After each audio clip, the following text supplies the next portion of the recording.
Guys, hello. Thank you po. Thank How's you. how's married life in Actually, wala namang bago kasi para naman sa amin kasi ni Loisa, yung wedding gift namin talaga yun kay Lord. So para mas, alam mo yun, sa madaling salita, wala naman nagbago sa relationship namin. Nagkaroon lang kami ng basbas ni Lord plus the paper. So yan. New lang yung social media, biglang plan niyo ba yung announcement na parang yung biglaan?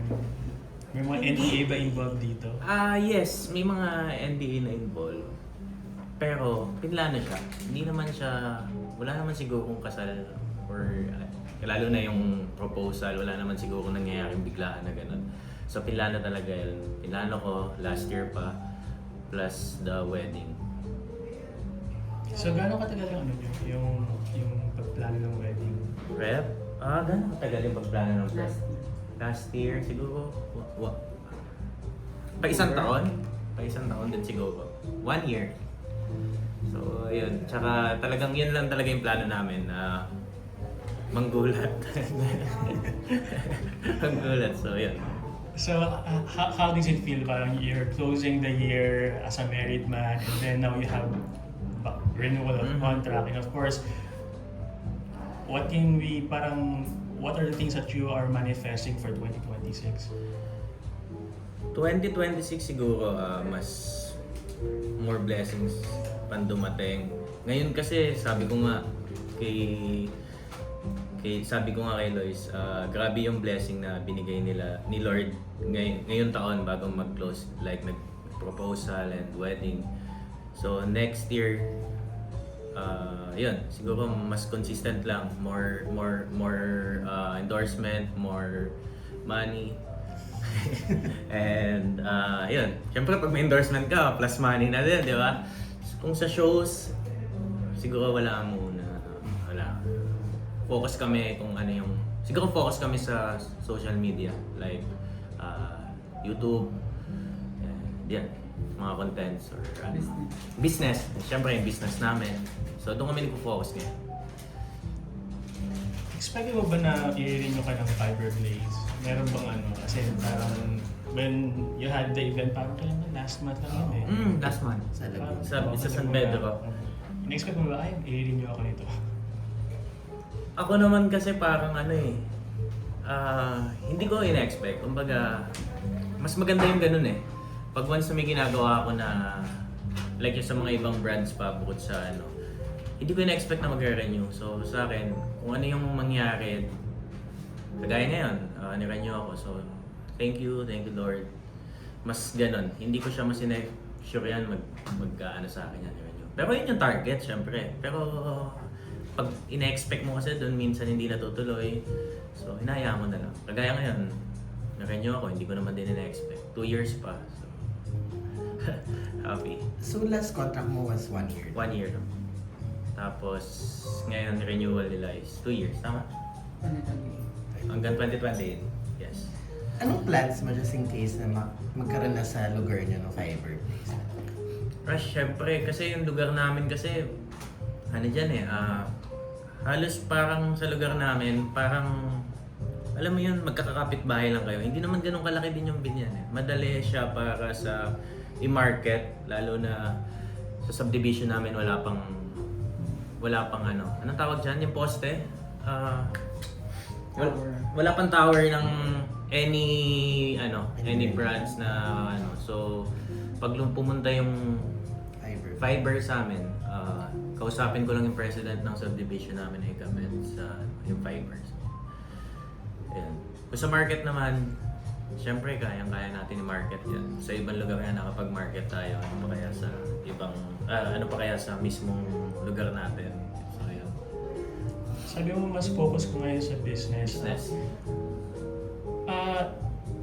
Paano ka natutong mag-negosyo? Saan nagsimula to? Nag-start to nung pandemic na hindi mo pala syempre anytime na kahit anong work, gaano kadaming work at blessing na pumapasok sa'yo before pandemic.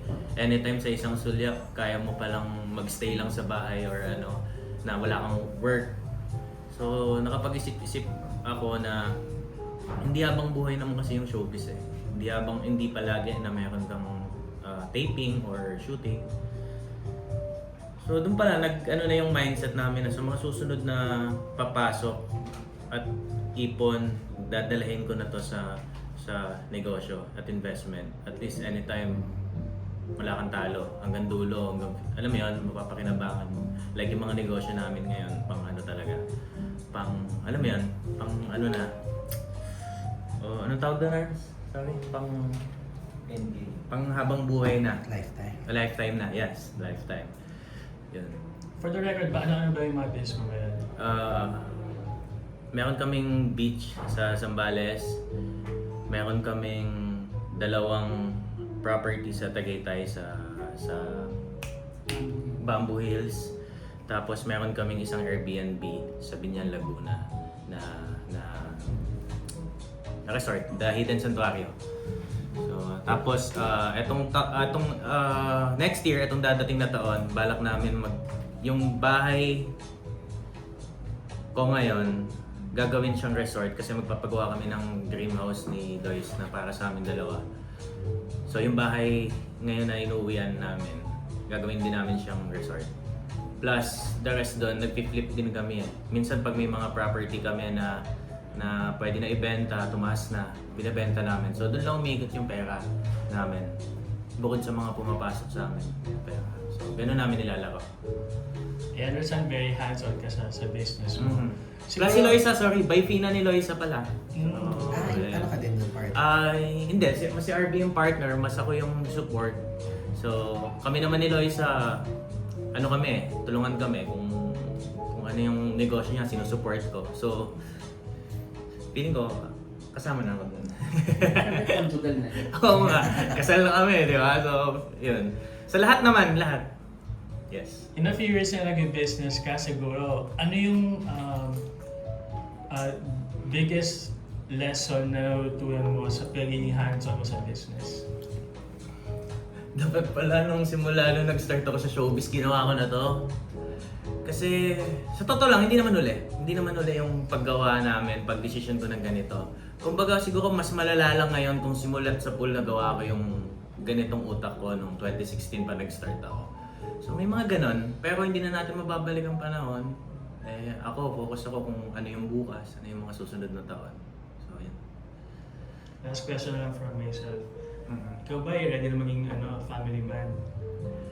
Ako? Sobrang ready ako, syempre. Kaya ko nga pakasalan yung isang babae sa edad kong to eh. Tapos hindi ko kayang sumalo ng pamilya. Syempre ready ako sa lahat ng bagay. Kung anong dadating ngayon, paabante sa future, 2 years after, 3 years after, handa ako dun. Di ba? Handa tayo dyan. Christmas plans yun ni Loisa. Christmas ngayon pahinga muna kami. Nag-aaya siya mag-Japan or Korea pero nakakatamad eh. Pwede ba may MMFF si Loisa? Meron, Shake Rattle. Tapos, yun.